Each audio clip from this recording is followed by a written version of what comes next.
এজন্য আল্লাহ পাক ডাক দিয়ে বলেন, ইয়া আইয়ুহাল্লাযীনা আমানু কু আনফুসাকুম ওয়া আহলিকুম নারা। হে মানুষ, তুমি তোমার নিজেকে জাহান্নামের আগুন থেকে বাঁচাও, তোমার আহাল পরিবারকে জাহান্নামের আগুন থেকে বাঁচাও। আল্লাহ পাক তো এটাও বলতে পারতেন পানি থেকে বাঁচাও, বাতাস থেকে বাঁচাও। আল্লাহ পাক কেন আগুন থেকে বাঁচানোর কথা বললেন? কারণ জাহান্নামের মধ্যে যত ধরনের আযাব হতে পারে, এর মধ্যে জাহান্নামের আগুন সবচেয়ে বড় আযাব, সবচেয়ে বড় আযাব।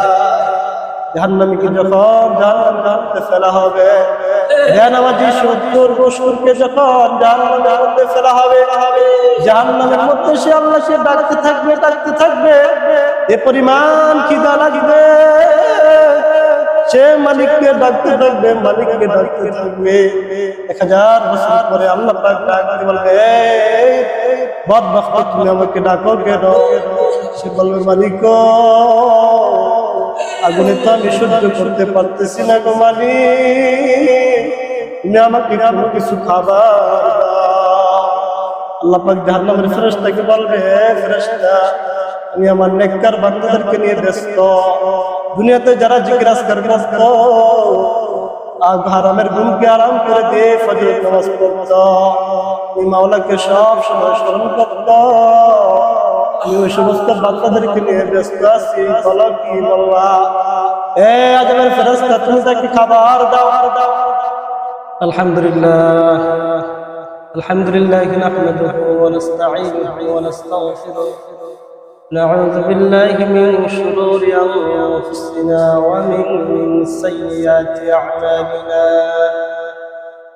من يهده الله فلا مضل له ومن يضلل فلا هادي له، ونشهد أن لا إله إلا الله وحده لا شريك له، ونشهد أن سيدنا وطبيبنا وطبيب قلوبنا محمد صلى الله تعالى عليه وعلى آله وأصحابه أجمعين. قال تعالى في كلامه المجيد لفرقانه الحميد، أعوذ بالله من الشيطان الرجيم، بسم الله الرحمن الرحيم. يا أيها الذين آمنوا اذكروا الله ذكرا كثيرا وسبحوه بكرة وأصيلا، صدق الله العظيم. আলহামদুলিল্লাহ, আল্লাহ পাকের দরবারে লাখ লাখ শুকর। মহান আল্লাহ তাআলা আমাকে আপনাকে হালকা জিকিরের মজলিসে বসার তৌফিক দান করেছেন, জন্য সকলে বলি আলহামদুলিল্লাহ। মানুষ দোকানদার যেমন ব্যবসায়ী যে কর্মচারীকে পছন্দ করে, ওই কর্মচারী দিয়ে তার ব্যবসার কাজ পরিচালনা করে। মালিক যদি কর্মচারীকে পছন্দ না করেন, তাহলে কর্মচারী কখনো রাখবে না। তো ঠিক আল্লাহ রাব্বুল আলামিন যাকে পছন্দ করেন, মহব্বত করেন, ভালোবাসেন, তাকে দিয়ে মালিকের কাজ করে। আল্লাহ পাক আমাদেরকে নামাজের পরে আল্লাহ পাককে ডাকার তৌফিক দান করেছেন। তার মানে হলো এখানে তো খিচুড়িও দেওয়া হবে না, টাকাও দেওয়া হবে না, তারপরে আসছেন শুধুমাত্র একমাত্র আল্লাহরই জন্য। তাহলে আজকের যে মজলিসটা বলা যায় এটাকে কবুলিয়াতের মজলিস। কিসের মজলিস? কবুলিয়াতের মজলিস। হালকা জিকির দিনী মজলিসগুলা যেগুলো শুধু আল্লাহর জন্য হয়, সবগুলো জান্নাতের এক একটা টুকরা। এই জন্য তো জিকিরের মজলিসে কি করবো? আল্লাহ পাককে ডাকবো, আল্লাহ পাককে স্মরণ করো। দিলের কিছু রোগ আছে, মানুষ যখন জিকির করে আল্লাহকে ডাকে তখন দিল পরিষ্কার হয়, ওই রোগগুলা দূর হয়ে ওই রোগের বিপরীত পরিচ্ছন্ন দিলে আল্লাহ পাকের রহমত আসে। হাদিসে কোরআনে অসংখ্য হাদিস এবং অসংখ্য আয়াত দ্বারা প্রমাণিত যে আল্লাহ রাব্বুল আলামিন জিকিরের যে মজলিসটা, এটা বড় দামি মজলিস। এজন্য আল্লাহ পাক বলেন ফাযকুরুনি আযকুরকুম, এ বান্দা তোমরা আমাকে ডাকো, তোমরা যদি আমাকে ডাকো আমি তোমাদের ডাকে সাড়া দিব। আল্লাহ রাব্বুল আলামিন বান্দাকে এতটা ভালোবাসেন, এতটা ভালোবাসেন, বান্দা যখন আল্লাহর দিকে এক হাত আগায় আল্লাহ পাক বান্দার দিকে দুই হাত আগায়। বান্দা যখন আল্লাহর দিকে হেঁটে হেঁটে যায় আল্লাহ রাব্বুল আলামিন বান্দার দিকে দৌড়ায়া দৌড়ায়া আসে। সুবহানাল্লাহ, এতটা মহব্বত করে। সন্তান যেমন ছোট বাচ্চা একটু একটু একটু একটু হাঁটতে পারে, সে যখন এক কেক দেয় মা কি করে, মার দুই কেক দিয়ে সন্তানকে জাপড়ায় দেয়। সন্তান পড়ে যাবে অবস্থা, মা দৌড়ে আসে। ঠিক আল্লাহ রাব্বুল আলামিন গুনাহগার বান্দা যখন আল্লাহর দিকে এক কদম আগায় আল্লাহ পাক তার দিকে দুই কদম আগায়। বান্দা যখন হেঁটে হেঁটে যায় আল্লাহ রাব্বুল আলামিন তাকে দৌড়ে এসে কোলে নিয়ে নেয়। ঠিক মায়ের আল্লাহর ছবি, আল্লাহর কিছু আল্লাহ পাকের দুই রকমের গুণ। একটা গুণ পৃথিবীর মানুষ কাউকে দেয় নাই, আর একটা গুণ মানুষ পৃথিবীর মানুষকে দিয়েছে। যেমন মা একা আল্লাহ পাকের কিছু গুণ দিয়েছে।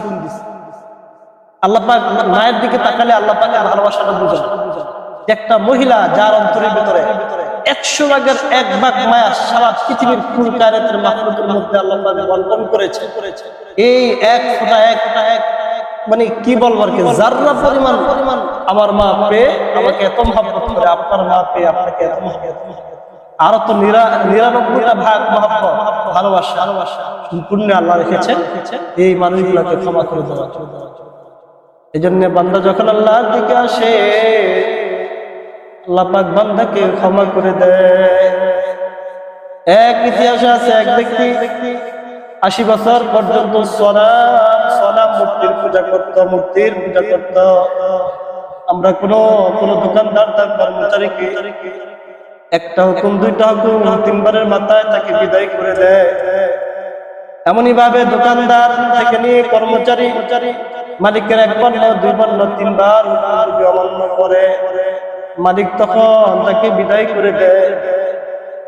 কিন্তু আল্লাহ রাব্বুল আলামিন বান্দা 1 বছর নয় 2 বছর নয় মৃত্যুর আগ পর্যন্ত সময়, কিন্তু মৃত্যুটা তো আমরা কেউ কবে হবে জানি না। মৃত্যু বিছানায় পড়ে যাওয়ার আগ পর্যন্ত আল্লাহ পাক বান্দার দিকে তাকাইয়া থাকে। কখন আমার বান্দা আমাকে ডাক দিবে, কখন আমার কাছে বান্দা তওবা করবে।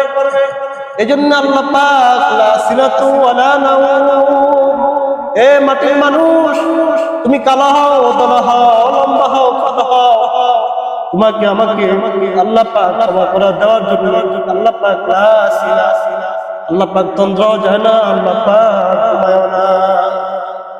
আল্লাহ পাক যদি ঘুমায় যায় বিপদে পড়ার পরে বান্দা যদি মালিককে ডাক দেয়, মালিক কিভাবে শুনবে? এজন্য আল্লাহ রাব্বুল আলামিন কোন সময় ঘুমায় না, কোন সময় জিমায় না। এক ব্যক্তি 80 বছর পর্যন্ত সালাম মূর্তির পূজা করল। মূর্তির পূজা করতে করতে 80 বছর পরে হঠাৎ করে সমাজ চলে আসছে। সমাজ আল্লাহ পাকের গুণকীর্ত নাম 99টি নামের মধ্যে একটা নাম হলো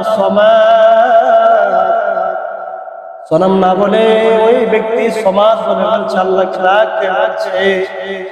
হঠাৎ করে উপর থেকে আওয়াজ হলো, হে বান্দা তুমি আমাকে ডাকো কেন, হে বান্দা তুমি আমাকে বোলাও কেন? 80 বছর পর্যন্ত তুমি মূর্তির পূজা করলা, কোনদিন তোমার জবাব আসলো না। আজকে তুমি একটা ডাক দিলা সমাজ, হে বান্দা তুমি আমাকে ডাকো কেন? ওই বান্দা এই আওয়াজ পাইয়া পাশের এক মুমিনকে গিয়ে বলে, হুজুর আপনারা তো মুসলমান, আমরা তো ইহুদ, আমরা তো হিন্দু, আমরা তো মূর্তি পূজা করি। 80 বছর হয়ে গেল, 80 বছর পর্যন্ত মূর্তি পূজা করলাম, সনাম জপলাম। আজকে হঠাৎ আমার মধ্যে সমাজ চলে আসলো, আর উপর থেকে ডাক আসলো, এ বান্দা তুমি আমাকে ডাকো কেন? জোর কাহিনীটা বুঝলাম না। হুজুর বললা তুমি যাকে ইবাদত করো, যার পূজা করো, সে তো তোমার খোদা না। যে তোমাকে তোমার ডাকে যে সারা দিচ্ছে সে হলো তোমার খোদা। ব্যক্তি বলল, হে মুফতি, 80 বছর পর্যন্ত ইবাদত করলাম, কোনো আওয়াজ পাইলাম না। আসলে তুমি বাতিল, তুমি বাতিল। হুজুর আপনারা যে সমাজের ইবাদত করেন, যে সমাজকে আপনারা ডাকেন, ওই সমাজের জন্য আমাকে ইসলাম পড়াইয়া, কালিমা পড়াইয়া মুসলমান বানাইয়া দেন। সুবহানাল্লাহ। এতটা পরিমাণ আল্লাহ পাক বান্দার নিকটে থাকে। 1000 বছরের গুনাহগার পাপী বান্দাও যদি আল্লাহর দিকে ফিরে আসে, আল্লাহ তৎক্ষণাৎ কবুল আর মঞ্জুর করেন। বান্দাকে কাছে টেনে। এই জন্য বাবাজিরা আমার, আল্লাহ পাক ডাক দিবেন, ফাযকুরুনি আযকুরুকুম। এ বান্দা, তুমি হাজার গুনাহগার হতে পারো, শত গুনাহ করতে পারো, তুমি আমাকে ডাকো, আমার জিকির করো, বলে আমি রব্বুল আলামিন তোমার জিন্দেগীর সমস্ত গুনাহগুলো মাফ করে দিয়ে তোমাকে আমি খাঁটি ওলি বানায়া নিব। এজন্য বন্ধুরা আমার, বাবাজিরা আমার, আর হালতে আল্লাহ পাকের জিকির করা, মাওলা পাকের জিকির করা। কেন মাওলা পাকের জিকির করব? কি কারণে? কারণ আমি শাইআম মাযকুরা, আপনি আমি কোনো কিছুই ছিলাম না, এক নাপাক পানি ছিলাম। যেই নাপাক পানিটা গায়ে লাগলে, জামায় লাগলে জামা নাপাক হয়ে যায়। যেই পানি বের হলে মসজিদে আসা যায় না, কোরআন তেলাওয়াত করা যায় না, তওয়াফ করা যায় না, আমি একটা নাপাক পানি ছিলাম। আল্লাহ পাক বলে, রে বান্দা, লাম ইয়াকুন শাইআম মাযকুরা, তুমি তো উল্লেখযোগ্য কোনো বস্তুই ছিল না, তুমি তো পচা গন্ধা নাপাক বস্তু ছিলে। ওই জায়গা থেকে আমি মাওলা তোমাকে ধীরে ধীরে ধীরে ধীরে ধীরে ধীরে বার মায়ের পেটে যত্ন করে রাখলাম। ওই পানিটাকে আমি গুস্তুর কুস্তুরা বানাইলাম, ওর মধ্যে হাড্ডি দিলাম। ওই নাপাক পানি দিয়ে তোমাকে আমি এত সুন্দর হাতের জায়গা হাত দিলাম, পায়ের জায়গা পা দিলাম। তোমার উপরে কত দয়া করলাম, তুমি কেন আমার ইবাদত করবে না? এ মানুষ, তুমি তাকায় দেখো, তুমি তোমার নিজের মধ্যে তাকায় দেখো, মাথা থেকে পা পর্যন্ত কত নিয়ামত আল্লাহ পাক তোমাকে আমাকে দান করলো। এত শত নিয়ামত দান করার পরে কেন আল্লাহ পাকের ইবাদত আমরা করব না? জন্য আল্লাহ পাক কোরআনে বলেন, মানুষ সবচেয়ে বড় নিমখাওরা, মানুষ সবচেয়ে বড় নাশুকরিয়া আদায় করে। কুকুরকেও যদি 3 বার খাবার খাওয়ানো হয়, সে কুকুর মালিকের জন্য হয়ে যায়।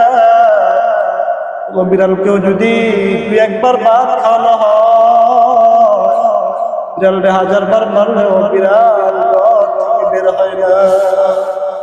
এ মানুষ, তুমি বড় নাফরমান, তোমাকে এত নিয়ামত দেওয়ার পরে তুমি কেন আল্লাহকে ভুলে গেলা? মালিককে কখনো ভুলা যাবে না। যদি কেউ মালিককে ভুলে যায়,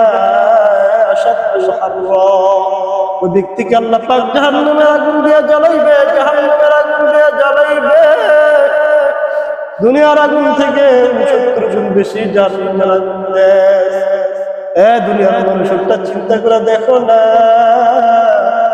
দুনিয়ার আগুন তো সহ্য হয় না, জাহান্নামের আগুন কিভাবে সহ্য হবে? জন্য আল্লাহ পাক ডাক দিয়ে বলেন, ইয়া আইয়ুহাল্লাযীনা আমানু কু আনফুসাকুম ওয়া আহলিকুম নারা। হে মানুষ, তুমি তোমার নিজেকে জাহান্নামের আগুন থেকে বাঁচাও, তোমার আহাল পরিবার পরিজনকে জাহান্নামের আগুন থেকে বাঁচাও। আল্লাহ পাক তো এটাও বলতে পারতেন, পানি থেকে বাঁচাও, বাতাস থেকে বাঁচাও। আল্লাহ পাক কেন আগুন থেকে বাঁচানোর কথা বললেন? কারণ জাহান্নামের মধ্যে যত ধরনের আযাব হতে পারে, এর মধ্যে জাহান্নামের আগুন সবচেয়ে বড় আযাব, সবচেয়ে বড় আযাব। জাহান্নামীকে যখন জাহান্নামের মধ্যে ফেলা হবে, বেনামাজি 70 বছরকে যখন জাহান্নামের মধ্যে ফেলা হবে, জাহান্নামের মধ্যে সে আল্লাহকে ডাকতে থাকবে, ডাকতে থাকবে। এ পরিমাণ খিদা লাগবে, সে মালিককে ডাকতে থাকবে, মালিককে ডাকতে থাকবে। 1000 বছর পরে আল্লাহ পাক ডাকতে বলবে, এই বদবখত, তুমি আমাকে ডাকো কেন? সে বলবে, মালিক গো, আগুনে তো আমি সহ্য করতে পারতেছি না গো মালিক, তুমি আমাকে কোনো কিছু খাবার দাও। আল্লাহ পাক জাহান্নামের ফেরেশতাকে বলবে, ফেরেশতা আমি আমার নেককার বান্দাদেরকে নিয়ে ব্যস্ত, দুনিয়াতে যারা জিকির আজকার করত, হারামের ঘুমকে আরাম করে দিয়ে ফজরের নামাজ পড়ত, এই মাওলাকে সব সময় স্মরণ করত, আমি ওই সমস্ত বাচ্চাদেরকে নিয়ে ব্যস্ত আছি। বলো কি বললা? এ আজমের ফেরেশতা, তুমি তাকে খাবার দাও, এমন একটা খাবার দিবে গলার মধ্যে আটকে যাবে, আর মালিককে ডাক দিয়ে বলবে, আল্লাহ তুমি আমাকে এমন একটা খাবার দিছ, না উপর দিয়ে বের করতে পারি না নিচে নামাইতে পারি। তখনই স্মরণ হবে দুনিয়ার কথা, দুনিয়ার মধ্যে যদি কোনো সময় গলার মধ্যে কাটা ঢুকে যেত, হয়তো কোনো খালি ভাত খাইতো না, পানি খাইতো। মালিককে ডাক দিয়ে বলে, মালিক আমাকে একটু পানি দাও, আমাকে একটু পানি দাও।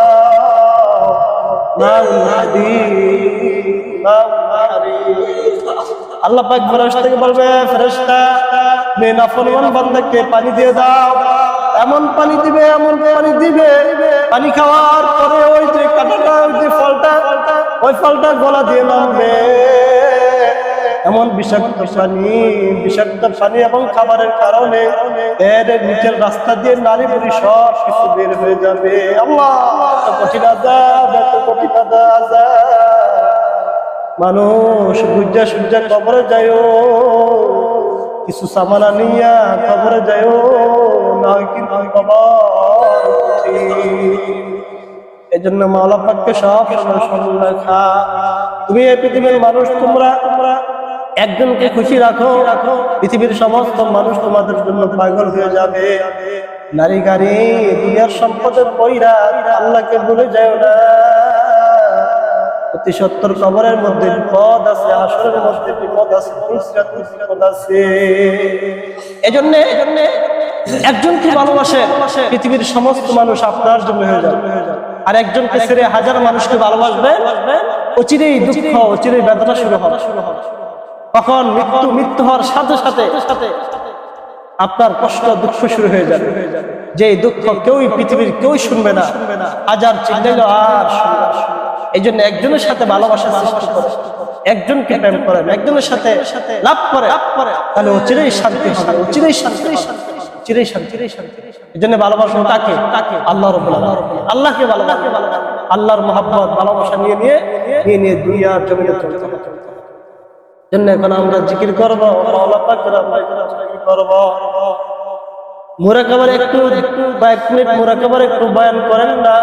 দেখেন আমরা দুনিয়াতে আসলাম, এক সময় দুনিয়াতে আমরা থাকবো না। মসজিদের মাইক দেওয়ার হয়ে যাবে, মুখের বার নাই, মুখের পিতা নাই। চতুর্দিক দিয়ে আত্মীয় স্বজন আসবে, কেউ এই গোসলের জন্য পারাপারি লেগে যাবে, আয় হুতাশ লেগে যাবে, কেউ গুরুস্থানে চলে যাবে, কেউ বাজারে চলে যাবে কাফনের জন্য। খবর আসবে কাপড় কিনা শেষ, খবর আসবে কবর করা শেষ, খবর আসবে গরম পানি করা শেষ, খবর আসবে সব কিছু রেডি হয়ে গেছে। একটু পরে আমাকে আপনাকে গোসল দেওয়া হবে, নিজের চিন্তায়